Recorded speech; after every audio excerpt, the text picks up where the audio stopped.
Assalomu alaykum aziz tomoshabinlar. Bugun men siz bilan juda muhim, hayotiy va afsuski ko'pchilik bilmagan bir mavzu haqida gaplashmoqchiman. Bu ma'lumot har biringizga tegishli bo'lishi mumkin va uni bilmaslik sizni juda katta mablag'lardan mahrum qilishi mumkin. Bu pul sizning qonuniy haqqingiz, ammo uni olish uchun birgina narsani bajarishingiz shart.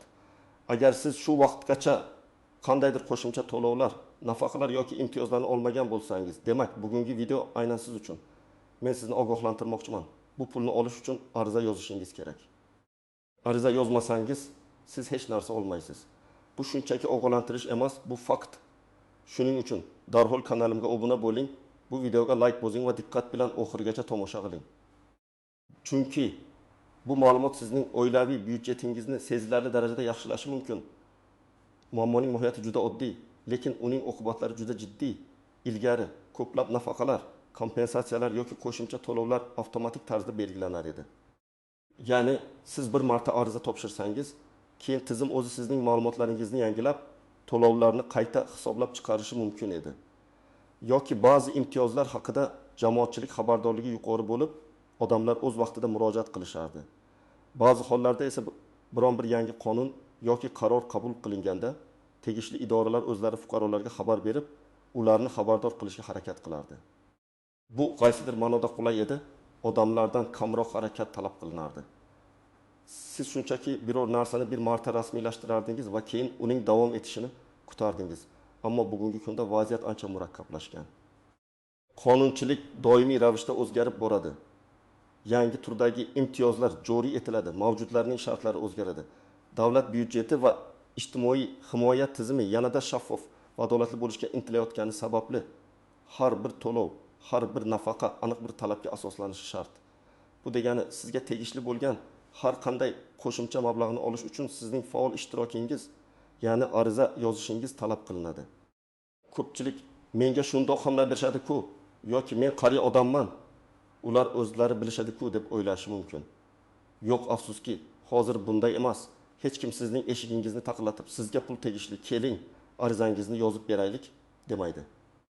Barcha mas'uliyat sizning zimmangizda. Agar siz o'z haqqingizni talab qilmasangiz, bu haqqingiz shunchaki o'z-o'zidan yo'qolib ketadi. Bu sizning pulingizni sizdan tortib olish emas, shunchaki siz uni talab qilmaganingiz uchun tizim uni sizga bermaydi. Shuning uchun o'zingizni xabardor qilib, faol bo'lishingiz juda ham muhimdir. Aks holda siz bemalol 100 minglab, hatto millionlab so'mlardan mahrum bo'lishingiz mumkin. Endi esa batafsil tahlilga o'tamiz. Qaysi turdagi to'lovlar uchun ariza shart? Kim xavotir olishi kerak va kimning xavotir olmasligi mumkin? Birinchidan, pensiya va nafaqalarni qayta hisoblash. Ko'pchilik pensiya chiqqandan keyin uning miqdori bir marta belgilab qo'yiladi va o'zgarmas deb hisoblaydi. Bu noto'g'ri. Agar siz pensiya chiqqandan so'ng ham ishlashni davom ettirsangiz, sizning pensiyangizni qayta hisoblash huquqingiz bor. Misol uchun, Sarvar aka 6 yoshida pensiyaga chiqdi va uning pensiyasi 1.200.000 so'm etib belgilandi. U pensiyada bo'la turib, yana 3 yil ishlab, o'zining mehnat stajiga qo'shimcha kiritdi. Biroq u bu haqda hech kimga aytmadi va pensiya fondiga murojaat qilmadi. Natijada uning 3 yillik mehnat staji pensiyasini qayta hisoblashda inobatga olinmadi. Agar Sarvar aka ariza yozganida uning pensiyasi har oyda kamida 1.200.000 so'mga oshishi mumkin edi. Bu bir yilda 1.800.000 so'mdan 2.900.000 so'mgacha degani.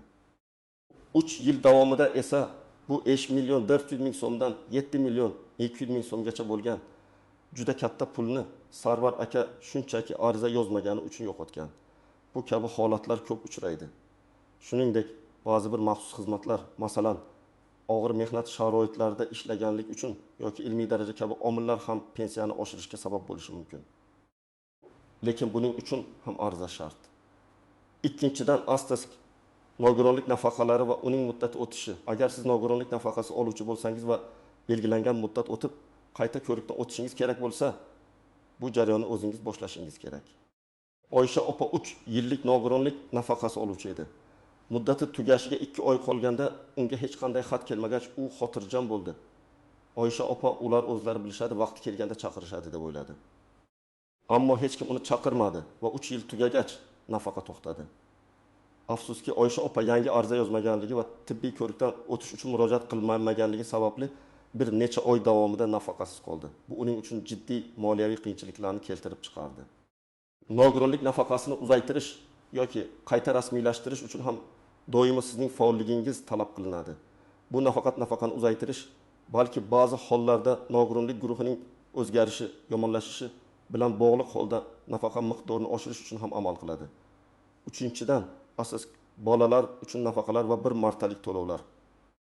Odatda yangi tug'ilgan chaqaloq uchun bir martalik nafaqa suyunchi puli yoki 2 yoshgacha bo'lgan bolani parvarishlash nafaqasi avtomatik tarzda to'lanmaydi. Buning uchun siz tug'ilganlik guvohnomasi va boshqa hujjatlar bilan tegishli idoraga murojaat qilishingiz shart. Shahnoza turmush o'rtog'i bilan ikkinchi farzandini kutayotgan edi. Ular birinchi farzandi uchun 2 yoshgacha nafaqa olganlari uchun ikkinchisi uchun ham avtomatik tarzda to'lanadi deb o'ylashdi. Ammo ikkinchi farzand tug'ilgach, ular ariza yozmagani sababli nafaqa olmadi. Bir necha oy o'tgach, qo'shnisidan eshitib ular ariza yozishdi. Natijada ular bir necha oylik nafaqani yo'qotishdi. Chunki to'lovlar odatda ariza berilgan sanadan boshlab hisoblanadi. Agar ular o'z vaqtida, ya'ni farzand tug'ilgandan so'ng darhol ariza topshirganlarida bu mablag'ni qo'ldan boy bermas edilar. Shuningdek, ko'p bolali oilalar uchun qo'shimcha imtiyozlar va nafaqalar ham mavjud bo'lishi mumkin. Bularni olish uchun ham sizning arizangizga ehtiyoj bor. 4-dan asl uy-joy kommunal xizmatlar uchun subsidiya va kompensatsiyalar. Kambag'al oilalar, yolg'iz yashovchi pensionerlar yoki nogironligi bo'lgan shaxslar uchun kommunal xizmatlar, gaz, elektr, suv, issiqlik uchun ma'lum bir miqdorda subsidiya yoki kompensatsiyalar belgilanishi mumkin. Bu ham avtomatik tarzda amalga oshirilmaydi. Ba'zida qishloq joylarda yashovchi keksa Nurmat Boboyoz oyda qattiq qizigan, uyini salqinlash uchun konditsionerdan foydalanar edi. Lekin elektr energiyasi uchun yuqori to'lovlar uning uchun og'irlik qilardi. U yolg'iz yashar, pensiyasi kam edi. Ammo u qandaydir yordam olishi mumkinligini bilmasdi. Hatto bilsa ham buning uchun ariza yozish kerakligini tasavvur ham qilmasdi. Agar u mahalliy ijtimoiy himoya bo'limiga murojaat qilib, tegishli ariza topshirganida unga elektr energiyasi uchun ma'lum bir miqdor kompensatsiya ajratilishi mumkin edi. Bu uning yozgi xarajatlarini kamida 20-30% ga qisqartirishi mumkin edi. Bu turdagi yordam ayniqsa qishning sovuq kunlarida isitish uchun gaz yoki elektr ishlatadigan aholi uchun juda muhim bo'ladi. Kimlar xavotir olish kerak? Deyarli barcha fuqarolar. Ayniqsa quyidagi toifadagilar: pensionerlar, nogironligi bo'lgan shaxslar, ko'p bolali oilalar, kam ta'minlangan oilalar, yolg'iz onalar, otalar, tibbiy muassasalar orqali davolanuvchilar. Shuningdek, ish stajida uzilish bo'lgan yoki mehnat sharoitlari o'zgargan ishlovchi fuqarolar. Kimlar xavotir olmasligi mumkin? Umuman olganda davlat tomonidan to'lanadigan barcha to'lovlar ariza talab qiladi. Shuning uchun xavotir olmasligi mumkin degan guruh yo'q. Faqatgina agar siz hech qanday imtiyoz yoki nafaqa olishga da'vo qilmasangiz, shunda xavotirsiz bo'lishingiz mumkin. Lekin men ishonamanki, bu videoni tomosha qilayotgan har bir kishi o'ziga tegishli pulni olishni istaydi. Endi esa ushbu qoidalardagi istisnolar, tuzoqlar va noaniq jihatlar haqida gaplashamiz. Birinchi tuzoq bu asl ma'lumotlarning eskirishi.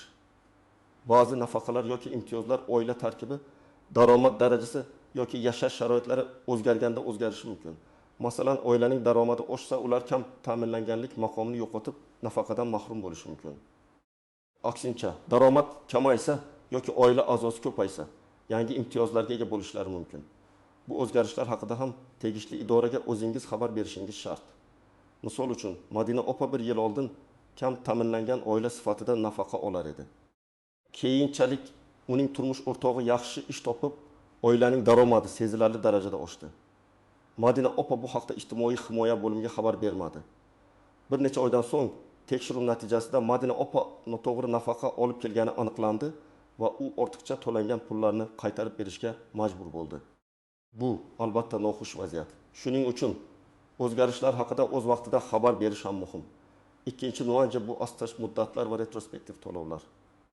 Ko'pgina hollarda ariza berish kechikishiga yo'l qo'yilgan bo'lsa ham, nafaqalar yoki qo'shimcha to'lovlar ariza berilgan kundan boshlab hisoblanadi. Ya'ni siz bir yildan beri olishingiz kerak bo'lgan pulni shunchaki bilmaganingiz uchun olmaysiz. Faqat ariza yozgan kuningizdan boshlab hisoblanadi. Ba'zi istisnolar bo'lishi mumkin, ammo bu juda kam uchraydi va buning uchun jiddiy asoslar talab qilinadi. Shuning uchun imkon qadar tezroq murojaat qilish kerak. Agar siz kechiktirsangiz, sizning cho'ntagingizga tushadigan pul miqdori kamayadi va avvalgi davrlar uchun pulni qaytarib olish deyarli imkonsiz. Uchinchi tuzoq bu asterisk byurokratik to'siqlar. Ba'zida arizangizni qabul qilmaydigan yoki sizdan keraksiz hujjatlarni talab qiladigan xodimlar uchrab qolishi mumkin. Shunday holatlarda siz o'zingizning huquqlaringizni bilishingiz va ularni himoya qilishingiz kerak. Hech kimga qo'pollik qilish yoki ovoz ko'tarish emas, balki qonunchilikka asoslanib turib olish kerak. Ba'zida esa to'lovni rad etish uchun asos bo'lmagan sabablar keltirilishi mumkin. Bunday hollarda yuqori turuvchi tashkilotlarga yoki prokuraturaga murojaat qilishdan tortinmang. Farruh aka bir martalik ijtimoiy yordam olish uchun murojaat qilganda uning arizasini qabul qilishmadi va sizning daromadingiz yetarli, sizga pul kerak emas deyishdi. Farruh aka esa aslida daromadi kamayganini isbotlay olardi. Uning arizasini rad etish uchun hech qanday qonuniy asos yo'q edi. U mahalliy hokimiyatning ijtimoiy himoya bo'limi boshlig'iga murojaat qildi va uning muammosi hal bo'ldi. 4-noaniq jihat bu asterisk elektron xizmatlar. Bugungi kunda ko'plab davlat xizmatlari elektron shaklda ko'rsatilmoqda. Bu qulay va vaqtni tejaydi. Ammo hamma ham bu tizimlardan foydalana olmaydi. Ba'zilar internetdan foydalanishni bilmasa, ba'zilarining esa buning uchun imkoniyati yo'q. Shunday hollarda siz bevosita murojaat qilish huquqingizni bilishingiz kerak. Yoki agar sizning yaqinlaringiz bo'lsa, ulardan yordam so'rashingiz mumkin. Ammo asosiy tamoyil o'zgarishsiz qoladi. Ariza baribir zarur. Agar elektron ariza yozish imkoniyatingiz bo'lsa, bu jarayonni ancha tezlashtiradi va soddalashtiradi. 5-tuzoq bu asterisk noto'g'ri yoki to'liq bo'lmagan ma'lumotlar. Ba'zida odamlar ariza yozishda xato qiladi yoki barcha kerakli hujjatlarni to'liq taqdim etmaydi.